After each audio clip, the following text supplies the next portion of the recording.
You can do it. You can go create. Just get to it. I promise you'll feel great. Because life can get ugly, and art sure can too.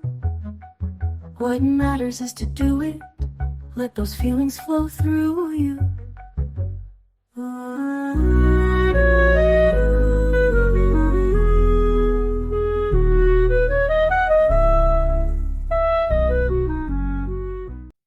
Hello! Welcome back to the Ugly Podcast. It's me, your host, Laura Alexander. I use they, them pronouns. And I'm excited to have a great guest for you all today. For anybody who's new to the podcast, I'm just your white, non-binary, curly-headed weirdo with, today I've got my square glasses on, got a green shirt on that says art is vital for survival. Shout out to Alyssa, who was on this podcast previously.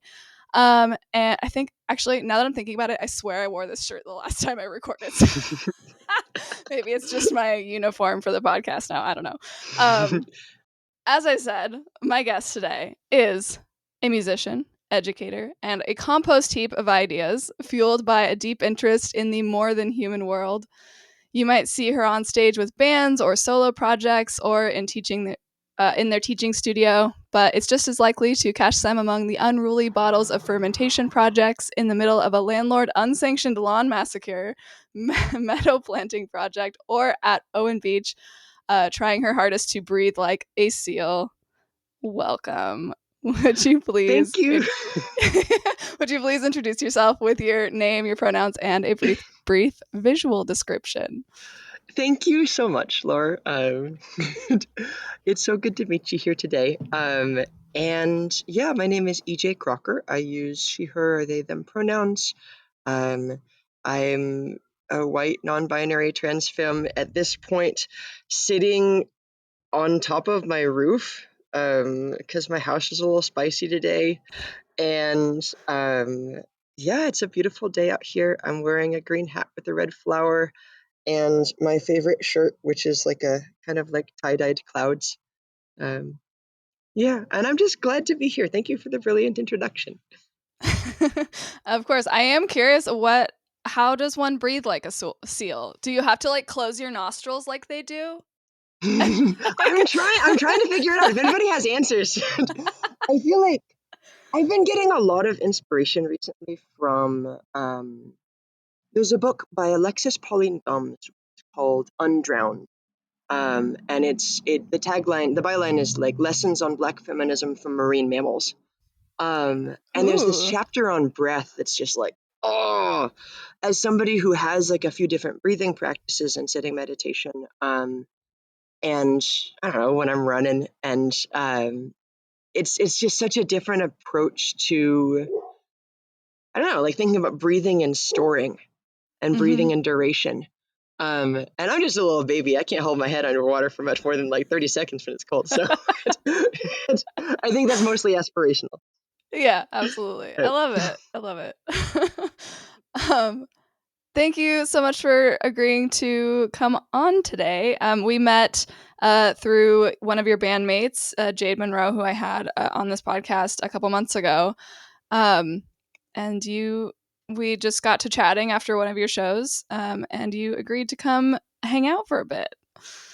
Super cool. It sounds like you talk about my favorite things, which is great. And I'm a yapper. So Perfect. We love a yapper because okay, funny enough, like I have this podcast, right? But like if you're hanging out with me on a normal day, like I'm not very talkative. Like, feel that. So it is. I'm glad you're a yapper. This spring bubbles forth under exceedingly specific conditions.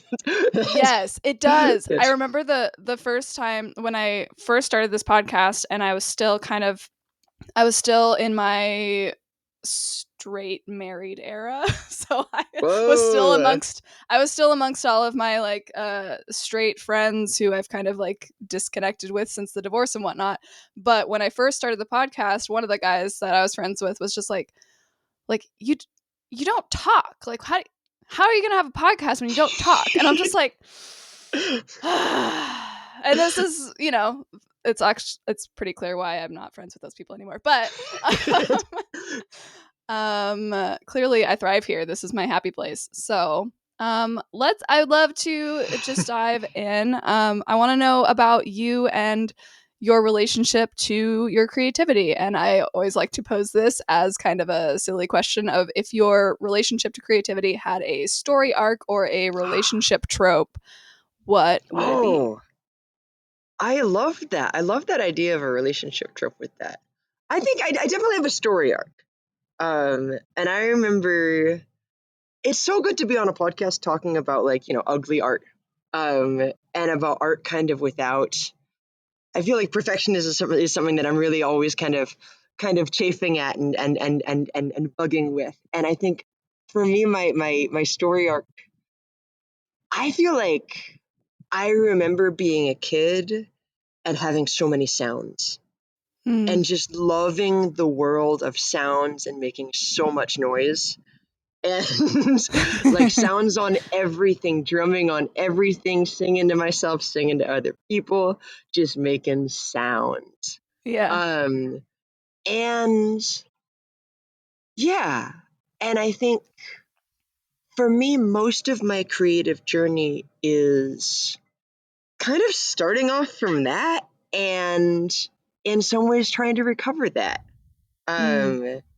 I think, yeah. I think as a kid, especially a very loud, neurodivergent kid, you're often kind of told to like maybe hone it in a little bit in various different words, a lot of them less diplomatic. Mm-hmm. And and so I think a lot of where I put my energies was, like how do I make a craft that kind of holds a little bit of this? Mm-hmm. How can I, I'm gonna be a noisemaker. Yeah. Yeah. This is gonna come out. But what are the ways that is, I don't know, like going from noise to music? I think is a very kind of, it's a funny little philosophical questions about like where does one end and where does another begin?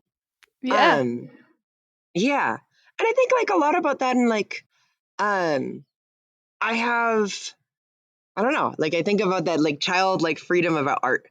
And I love getting to work with kids, like young kids, because a lot of times that sort of undistilled, like, oh, it's just coming out feeling is there. Mm-hmm. Um, and um, yeah, I guess in terms of my arc, we've gone from pretty unfettered to I feel like I reached very strongly towards like I need to be an expert so that I can do this. Mm. So that I can at the end of the day, Right. that same sort of child dream of making noise. um, I felt like in a lot of ways, like I really, for a number of years, really pushed towards like the label of like being a professional, Mm-hmm. towards the sort of like professional validation around like, like I can do this because it's my job. Which I Right. like, ooh, ooh, ooh, ooh. Like Because I think otherwise you gotta rein it in. But if it's your job, you don't have to rein in shit. exactly, or you would think, yeah. Uh, and And so I think like, yeah, that's the 3 points on the story arc that I feel is Mm-hmm. like very like childlike wonder, like a lot of rigor working towards like honing a craft in. Um, and now that I am, now that I'm in a position that like music is my work and music is like really, um, a lot of my life and my responsibilities. Mm-hmm. Um, Now I'm in a position of really trying to unlearn that honing Mm-hmm. in a lot of ways, um, and try to get back to the kid stuff. I I think that's so much of a lot of our work is like because no matter who, well, I won't say no matter who you are, some people have like, go to Montessori school and they're like they're Right? taught that they're allowed to like explore and do whatever is like calling to them, but a lot of us get those messages of like, okay, rein it in, hone it in, like that's not good because of this, or your noises are too disruptive, you're like, you need, Yeah. and then the work as adults is figuring out how to reconnect to that childlike wonder and reckless abandon. Yeah. Oh, I love that phrase. Yeah. Yeah. Did you have like a period where like the stress of needing to rein it in got to be too much, where you like didn't know if you'd be able to continue, or it was just like you knew that you had to make the noises and you were like, my goal in life is to figure out how to make the noises? Is this all Without about me like coming back to stimming? Is this like that's swear to God. Yes. I mean kind of. um I yeah, I remember spending a lot. So my main work is as a guitarist. Mm-hmm. And I think yeah, yeah. I think part of that process of there's sort of like, I'll use that word in all the loaded connotations, like that discipline process. Mm-hmm. Of like you learn a craft and you learn it like a sort of like pretty traditional way. And all of the sorts of like strictures with that.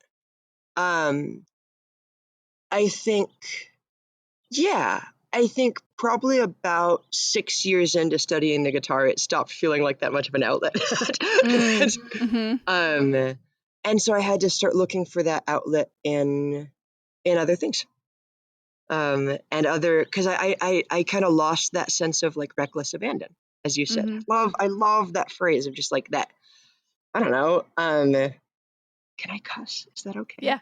Yeah. Okay. You're This welcome is to my cuss. works with kids energy. This is like it's but like I don't know, like that sense of like feeling comfortable just fucking around. Yeah. And not being like outcome dependent. Mm-hmm. I think once I decided, oh, like I'm really like serious and I'm, like, professional, whatever that even means, then it became not that same outlet at all. Yeah. And that's about the point where I was like, wow, I guess this is a job and I guess this is something more in that disciplined mode. And then I had to find other things than art, than my art, to scratch that same itch. And I'm still just like salty about it. Like, yeah, like I know this is just like existing under like capitalism, but like, damn, like we should just have fun. It would be nice if fun were baked into the processes. So. Capitalism really destroys the creative spirit. It infuriates me to no end. I think I rant about capitalism in every episode of this. 100%. Let's start it early. Sucks. It sucks. Yeah. You like have this thing that you're so passionate about. And you're like, this is great, and then you're like, I can make a living off of this. This is great, and then it's like, oh, I have to make a living off of this. I have no choice. I have to meet other people's standards so that they'll pay me to do what I love doing. And then it just adds in like the whole like need for external validation because you're professionally driven and need money to survive. Yeah. Which brings me to this next point, which we wanted to talk about external validation and how it's this like slippery slope of like, I don't know. These were some kind of like half-formed ideas that I was thinking about before we started recording. But like, when you make art and you share it, and other people connect with it, like that's such a good feeling. It's so good when people like resonate with the art that you make, and then you get like, I don't know if it's the dopamine hit or whatever brain chemicals are like, connection, like I'm getting this connection from my art, and then you want to make more. But then if you start to direct your art for that feeling, then you lose some of the connection with yourself and why you're making art in the first place. And then you can like veer into like perfectionism and just like burning out and shutting down. Yeah. So I'm curious how you navigate external validation in your creative expression. Yeah. That's been a journey. Oh my gosh. I think every person in every discipline artistically has to contend with that. And oh man, I think like I feel like I've been saying this a lot. I'm just out here iterating, and and I feel honestly at a really like bubbly and happy place in my process right now. I've been feeling so Mm. much joy around playing music, and that's really been hard won. Yeah, that's been Mm-hmm. only like in the last like few months that I feel like I've been able to really kind of reconnect with that this last year. Um, and I think I rely a lot on the people I'm with. Mm. I think I'm a person who's like really, if there's a vibe, I'm gonna catch it. I don't have like, yeah. I think a lot of times, like I am a person who picks up really readily and easily on other people's emotions. Um, and and that means like it's kind of I don't know, like it's weird to say this in the service of mess, but like a lot of what I feel like I've been doing that's been helping me so much has been like sanitizing my data inputs. Mm. Like I want to make music with the people who encourage me to be curious. I want to Yeah. make music for the people who already like hear me and pick up on it. Mm-hmm. And I think being able to lean into that recently, often mostly kind of circumstantially, like, like some months are like, oh, that's a really good month. These like opportunities came up. It's great. Um, I think like, yeah, I think I'm really enjoying trying to be a little smaller Mm-hmm. rather than trying to reach out and be like trying to make I feel like a lot of music is in some ways there's a temptation to get sucked into a popularity contest. Yeah. um, there's a temptation to like kind of judge yourself on like, oh, how many people did I draw out to this show? How many likes on Instagram or something. um, and I think yeah. Oh man, I'm like deciding whether or not to be vulnerable. That's always a hard choice. Yeah. Can I just be like really real about that? Yeah, please. I feel like I'm kind of like holding stuff back, and I think this is honestly like a really important part of my story, Mm-hmm. which is yeah, like it's still tricky to talk about. I think this is kind of the first time that I've talked about this publicly. Should I do like a trigger warning? Is that like Sure, yeah, that'd be good. okay? Yeah. Like some mention around sexual assault um, from an artistic mentor, Mm. um, and yeah.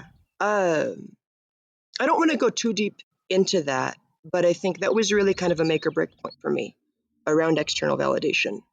Um, and a lot of my energy up to the point of that happened had been very directed towards, um, towards following that person in a lot of ways. And um, when I figured out that what was happening was really deeply unhealthy, and I just like really yeah, I had to drop a lot of things, kind of all at once. And I wound up taking about a 2-year hiatus from making art, from playing music. I still taught guitar, which is an interesting relationship to have when you don't feel able Mm-hmm. to play, but you still teach. Yeah. Um, and I am really proud of waiting. Yeah. I'm really proud of being receptive to being called back in. I'm really proud of the community that I found that I could really authentically trust. And so a lot of what I feel like I want to get at when I say like sanitize your data inputs, be around people who encourage you to be you in the ways that you want to be seen, in the ways that you want to be heard and experienced, and who find joy in the things that like everything, like art is inherently uplifting. And self-expression is like one of those things we really can't do without. And Yeah. I think it's really, really true that if it doesn't feel right, you don't have to cling to it. There are so many other, like, let yourself follow what feels right. And it may take a long time. And it's worth it. Thank you so much for sharing that.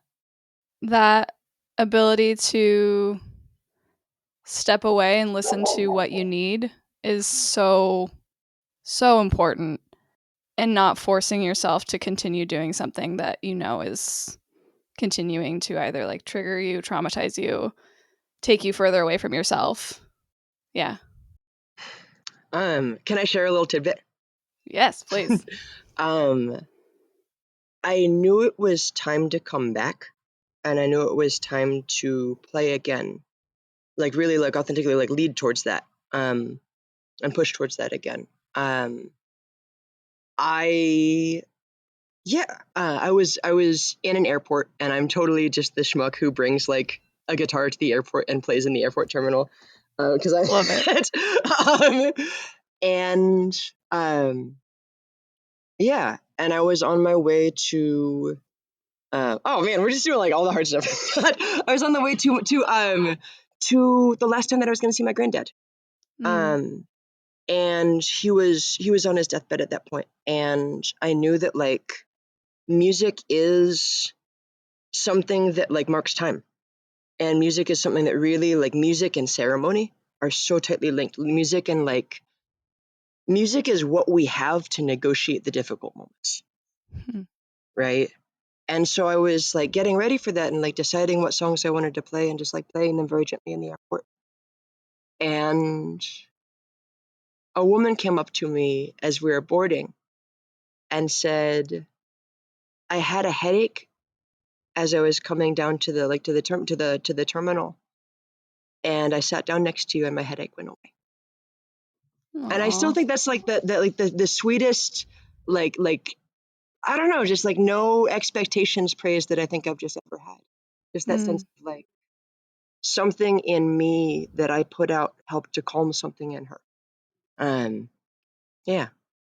And then I was like, okay, all right, we're doing this. So that's Back in.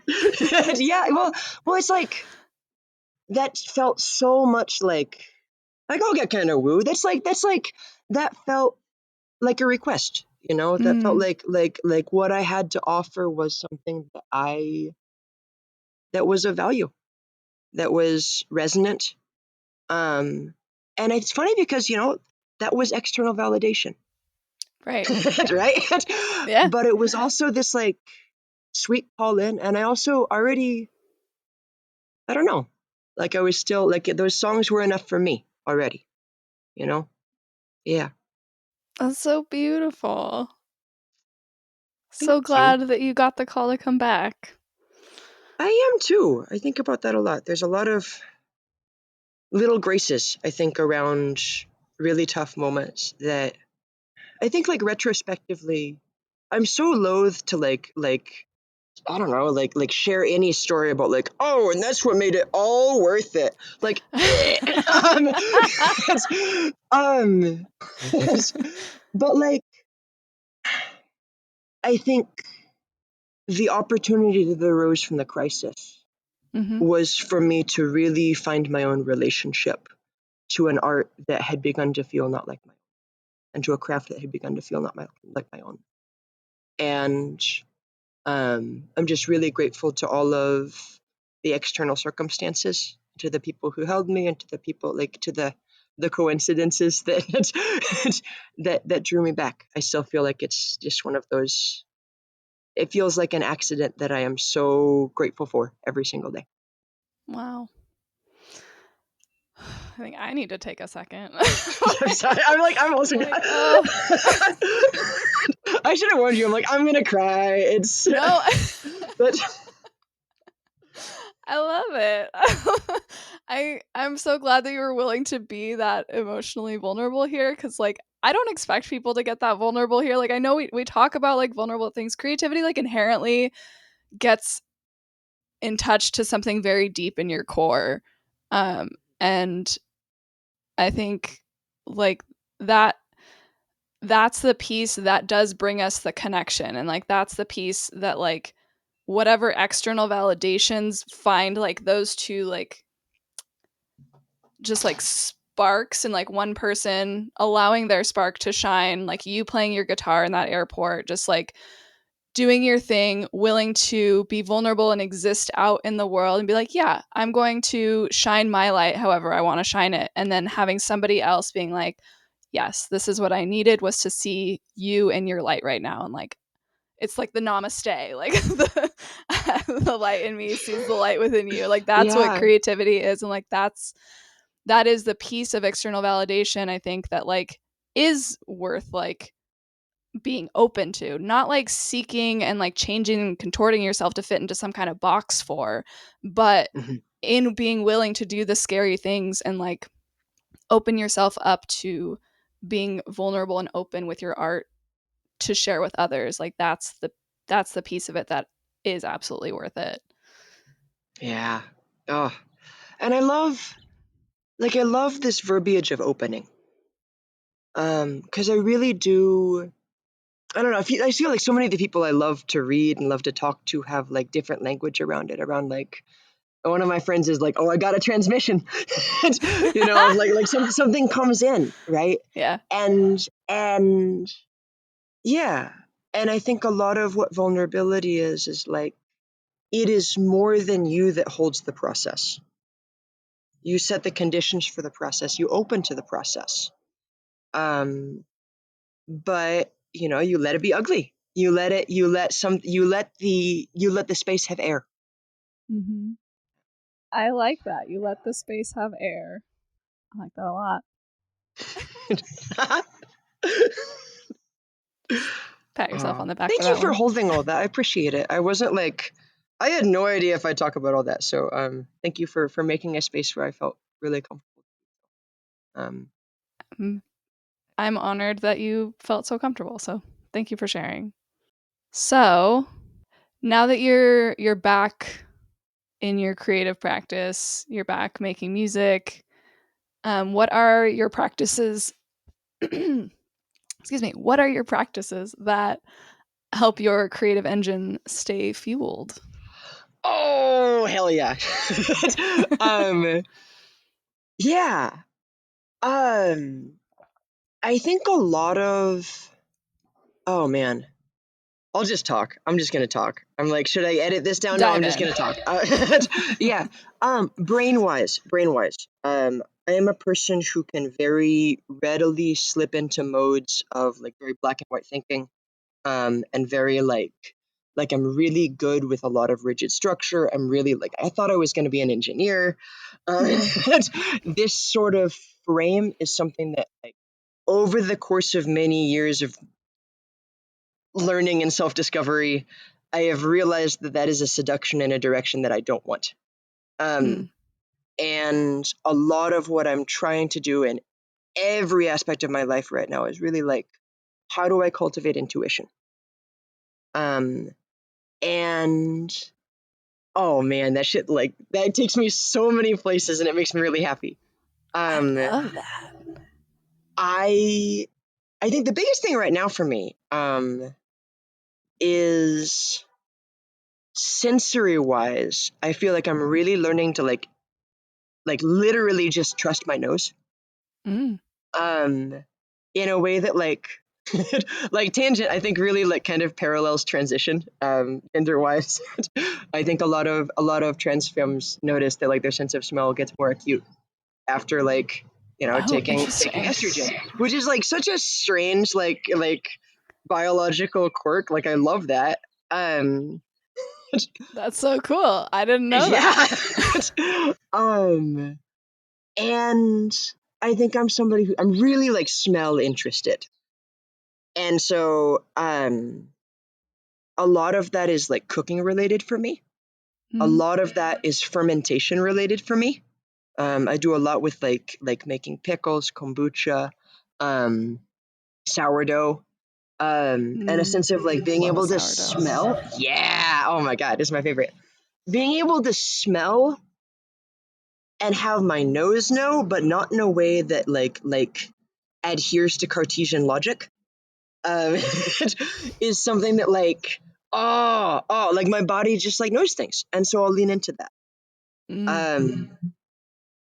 I think also smell is like this elusive scent, right? Like I feel like if you like you get acclimated to smell very quickly, and so you really only have a few like good like inhales for your body to really like notice this sort of like first listen with your nose.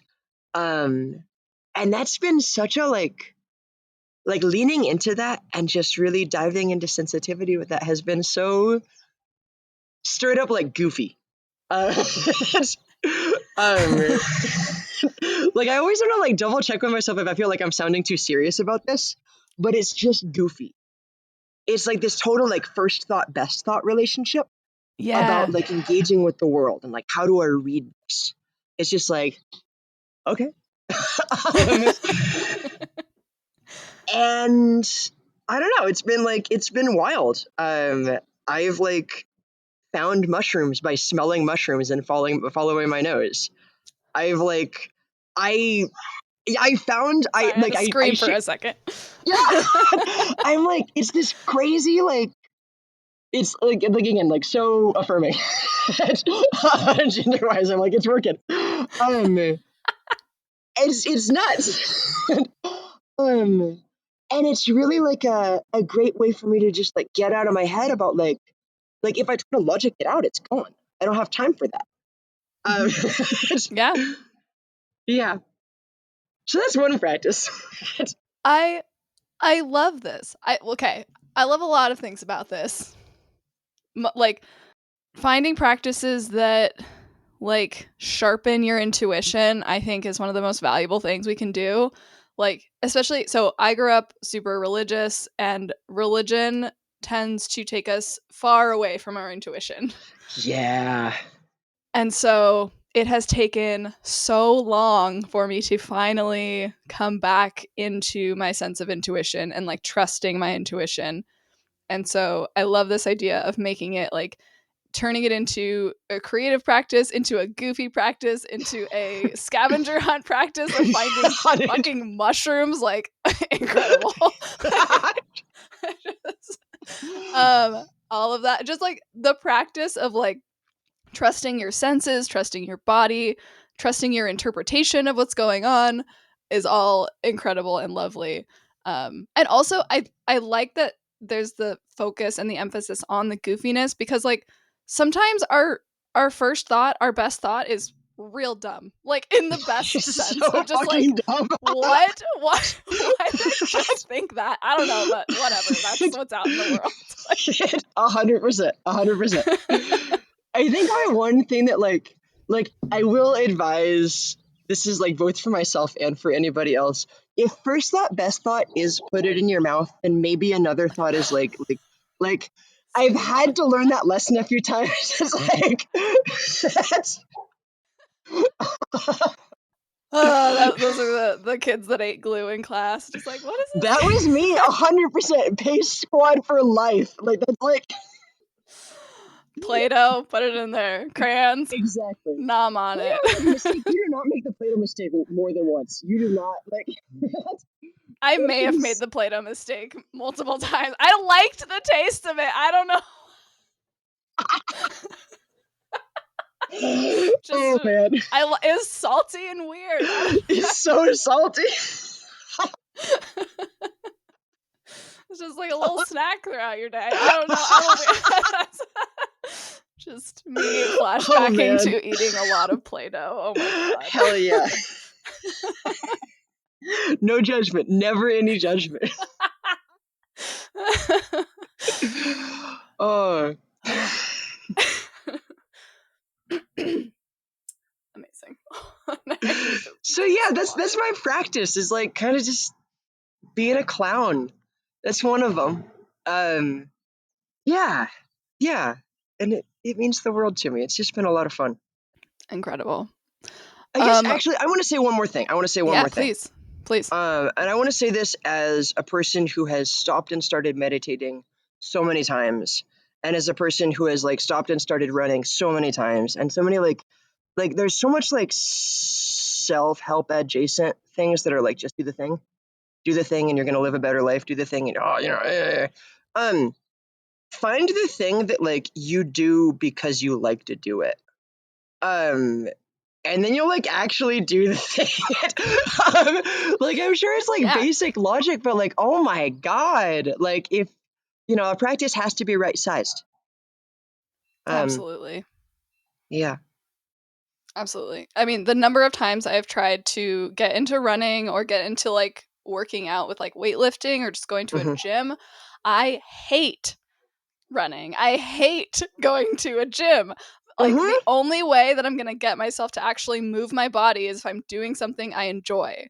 So it like has to be like rock climbing or dancing or tennis or like something that I'm like with people and I'm interactive and yeah, Hell yeah. it's like challenging and fun. Not like I can't just work out for working out's sake. It doesn't work for me. I have tried so hard Hmm. on so many different Yeah. occasions. It's like find what you actually enjoy. Yeah, I absolutely second that. I have a question for you.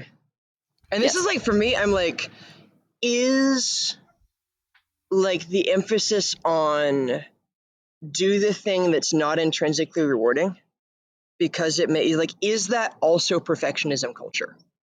Mm. Mm-hmm. Can you I phrase feel that in a different way? I like oh yes hell yeah. and phrase it differently. Yeah, like I feel like a lot of oh we're back to capitalism, baby. Like this is like Bring it back. Bring us back. 100%. Yeah. Um, man. Okay. So capitalism is a really weird thing. It's a really weird ideology. It's really flexible, and it's incredible the depth to which you can wind up learning to co-opt everything that's like kind of important about life into this sort of like commodity form, into this sort of like I think the like the seduction of capitalism is the like you could have this when Mm-hmm. you don't have it, and like most often, well, actually you can't, right? That's for that's for maybe you're born closer to the money river or whatever it is, but um that sense of like you even kind of get alienated from your own aspirations, Mm-hmm. and like health, like the way that health gets commodified, like um it's really easy to get stuck in that sense of like if I do these things then I'll be healthy and feel better and be a better person, and the things that like I don't know, it's just not a complicated enough narrative. Mm. Like there's so many like interruptions to say yes and on that. And it's just like I don't know. I remember specifically about running and um like feeling like this was something I had to do. Mm-hmm. And I don't know, like it kind of calls back to it. I like body image stuff. And I think like literally anything is more fun. Literally anything for me is like more fulfilling. and and yeah, I don't know. I just think we should all have more fun. Absolutely. That's Yeah, a lot of what you were saying made me think of I used to be really into reading self-help books. And self-help books like they did help me a lot in my life and helped me like reframe some things, but like one of the things it also did was make me feel like I was never happy enough or I was never mhm, doing enough mhm, to and like there's like do I want to phrase this? There's so many ways that your life can be improved just in general. Like there's lots, you can work out more, you can engage with people differently, you can make art, there's a million different ways that you can improve your life in one way or another depending on who you are and what you need and what's good for you. But like it feels like the generalized thing of like do this and you will be happier is just it's such bullshit. It's like you need that intuition piece, I feel like what, like you need to learn to listen to what you need and like pursue that in Mhm. a way that's not like perfectionistic, like this is going to make me happy, this is going to fix me. It's like, no, like what do I want to explore, what am I lacking, how can I bring more of this in, invite more of this in? Mhm. Can I, like, will meditating help me, will running help, like will Mhm. those things bring me closer to myself, and will I enjoy them? Mm, Yeah, You know, yeah, absolutely. And I'm going to say one more thing because I just can't stop.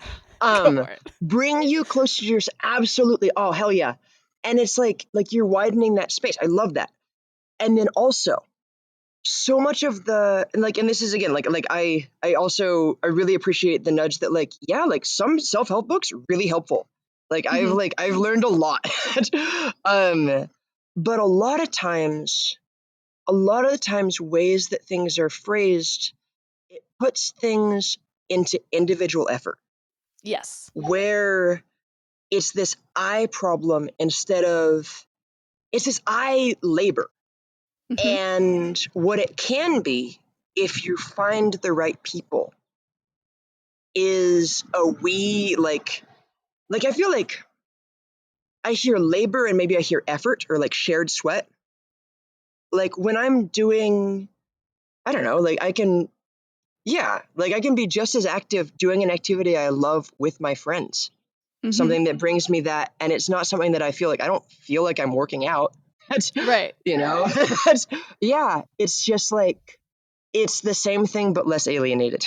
it's, Mm-hmm. it's yeah, um, and so I don't know. It's the intention of like I don't want to discount external validation Mm-hmm.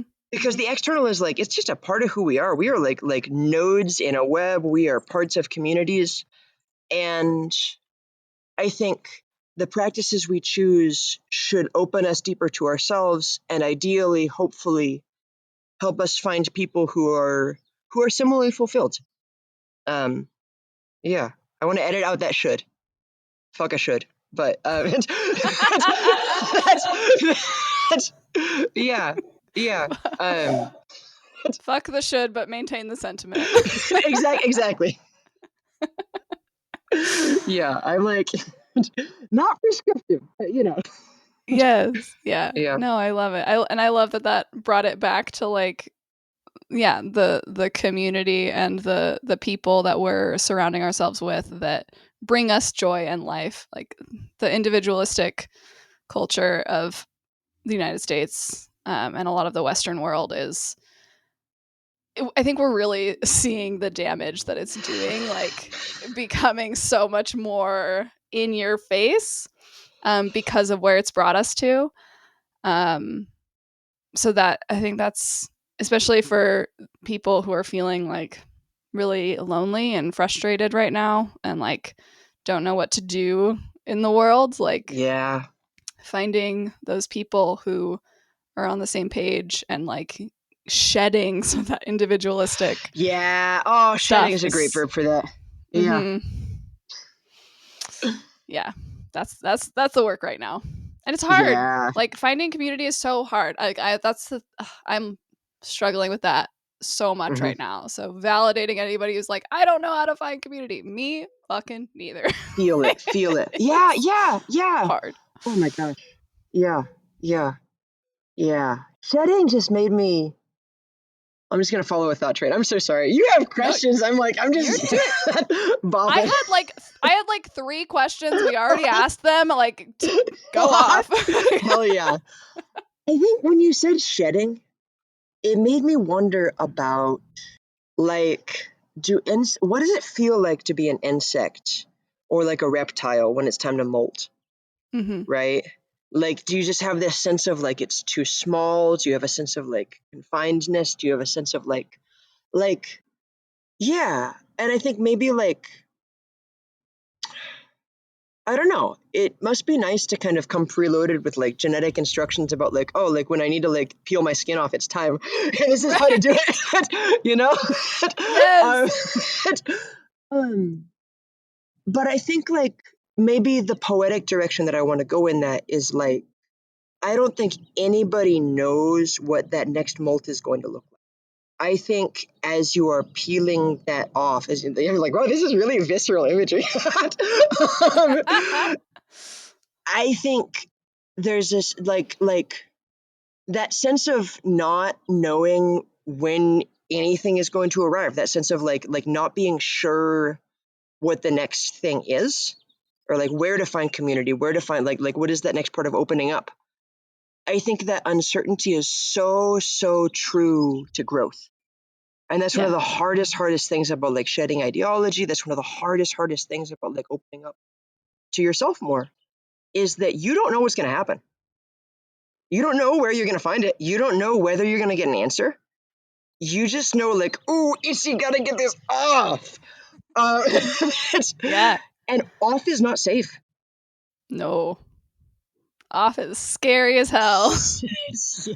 You're like, I am Oh, man. squishy and there are predators that can eat me. It's yeah. Yeah. Oh. Becoming is an uncomfortable process.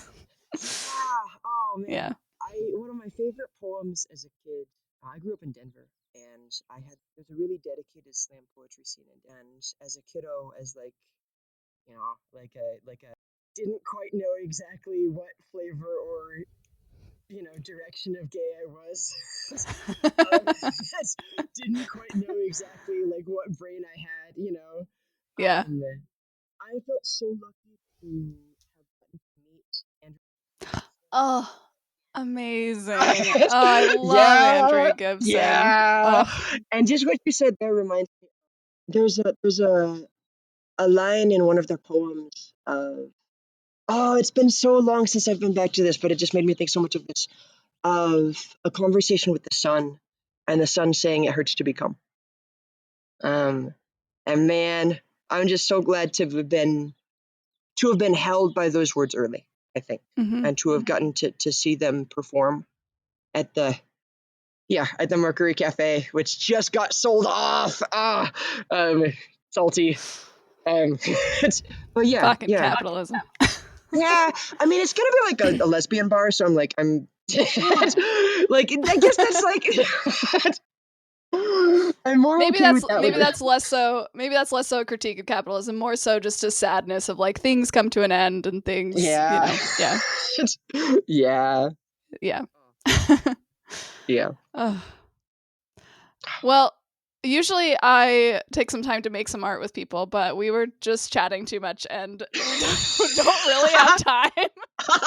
Oh my Unless gosh. you want to do like a 30-second like sprint, what can you Oh my make in God. 30 seconds? Oh my God. Okay, give Ugly me a art. sec.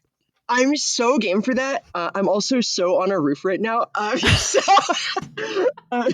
Oh yeah, I guess I should have asked if you like have some pen and paper with you.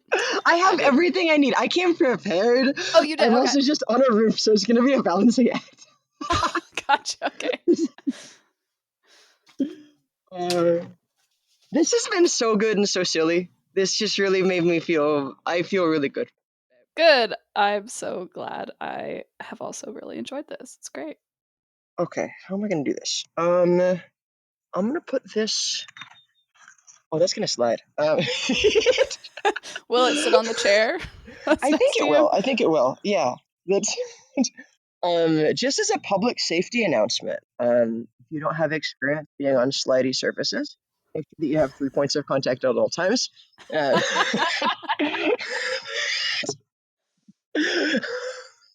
is good advice. All right. Let's see. I think I can get this right here, and I think we can restart. Yeah, there's like an arm of the chair in the way, but that's okay. That's totally fine. Yeah. Yeah.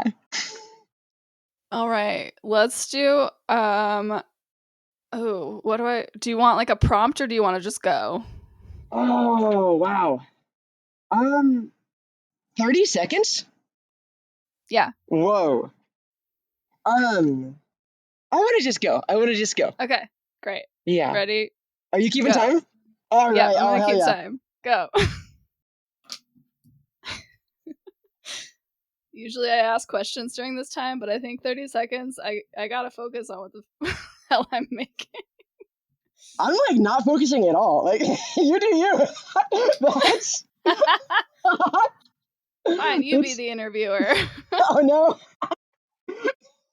All right, that's time. Oh, man. Are we going to show each other what we made?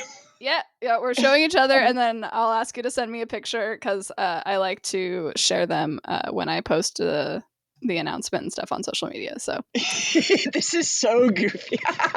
This is like, I love I'm that. I love excited. that. Let's see it. Okay. It is just squiggles because I have some really, it might be too much glare here. Oh yeah, I see it. Hell yeah. So it is literally just squiggles, but I feel like I have really like gestural irises growing down like, I don't know, like about 30 feet below me. Yeah. I was trying to just get that like that zip. Yeah, I love it. I also just went like full scribbles. Just Hell yeah. Oh, nice. Super blobby. Ooh, and also like I love the way the lines kind of like connect and then like change. Some lines are like really straight and geometric. Yeah, I had some of them like kind of going together, and then others I'm just like, whatever. Just continued scribbles. I love a good scribble. Like if I'm ever like, especially if I have a lot of energy in my body, just like quick, scribbles is just so satisfying. I love it. EJ, thank you so much for being here. This was really lovely. Such a treat. Oh my gosh. I'm just feeling super warm and super welcomed. Yeah. I don't know if I mentioned this, but all of my favorite podcasts are interviews. And it just like, I don't know, it's just really, it's so sweet. And it's really just tender to get to have a conversation like this and to listen in on other people's conversations that I just like this space a lot. So thank you. I hope some other folks like it too. I hope so as well. Do you have anything coming up? So this will be airing in June. So if you have anything you'd like to plug, or just if people can get in touch with you or want to work with you in some capacity. Oh, thank you so much. My calendar exists in my brain in about a month at a time. Sure. I think in June, yeah, I think I have a gig coming up at some botanical gardens in SeaTac, which I'm really excited about. I'm such a plant nerd, and so it's going to be really fun to bring my jazz organ trio there. We're called Bureaucracy, and I will, of course, send details on that. For any information about my work and where to find me, I've got like a comprehensive performance calendar on my website, ejcrockermusic.com. I also teach guitar and ukulele and songwriting, and music theory if you're a nerd. And yeah, so all the information to get in touch with me is on that website. So thanks so much for giving me the space to do a little plug. Absolutely. Always want to promote my guests in whatever way I can. Thank you again. This was amazing. I hope all of you listening enjoyed it just as much as we did. And remember to go forth, make a mess, and keep it ugly, everybody. The Ugly Podcast is created by me, Laura Alexander of Scribe and Sunshine. It's produced and sort of edited also by me and written and directed by absolutely no one. Our theme song was written and produced by the amazing Zoe Tronic. If you like the podcast, be sure to rate and leave a review on your preferred platform and share with the creative people in your life. If you're interested in learning more about what I do, head to scribeandsunshine.com to learn more about my ugly art workshops and my editing services. If you haven't yet today, I dare you to make that thing you've been thinking about making but have been too scared it's gonna be terrible. Make it terrible. And as always, keep it ugly. You can do it. You can go create.